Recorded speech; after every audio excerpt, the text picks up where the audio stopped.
Je voudrais avec vous commencer par la situation à Uvira. On parle d'un mort, de 9 blessés. Un mort, c'est un enfant de 7 ans. Cela s'est passé ce lundi. La population ne veut pas du chef d'état-major adjoint ou du chef adjoint de la 9e région militaire, le colonel Gassira. Gassita, est-ce qu'on comprend que... D'abord, pourquoi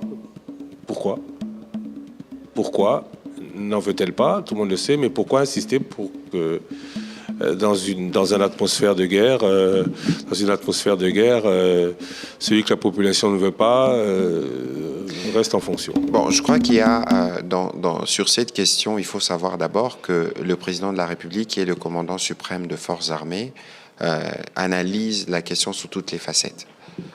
Et lorsque une décision comme celle-là qui a été prise, elle n'a pas été prise hier, c'est une décision qui avait déjà été prise pour désigner cet officier pour remplir cette mission. Vous savez que les militaires sont ceux qu'on peut envoyer partout.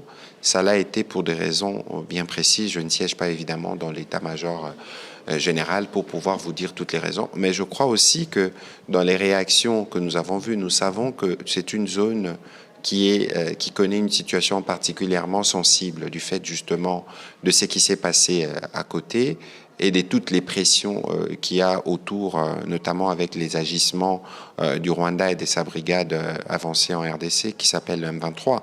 Mais l'idée ici est pour s'assurer que les uns et les autres s'alignent sur une dynamique globale, parce que nous sommes dans un contexte de guerre, dans une zone où malheureusement, on peut prospérer des discours qui peuvent faire les jeux de l'ennemi.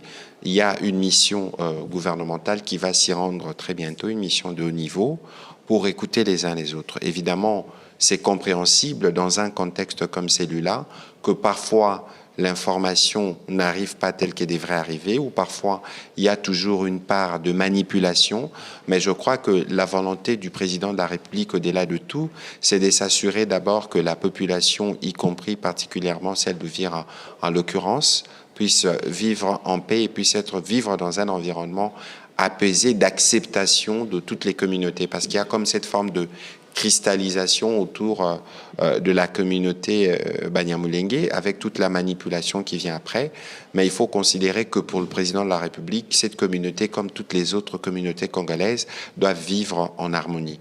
Évidemment, il y a eu des cas, des tentatives, des récupérations de troubles consécutifs d'ailleurs, à l'enterrement d'un officier qui était décédé. Mais je crois que toutes ces questions ont fait l'objet d'analyses approfondies au niveau de l'état-major, et je pense que la mission gouvernementale qui va se rendre sur place aura l'occasion d'écouter les uns les autres pour aller vers l'apaisement et nous assurer que nous n'ouvrons pas les champs à l'ennemi qui peut profiter justement lorsque cette unité dont on a besoin de manière cruciale en ce moment n'est pas consolidée.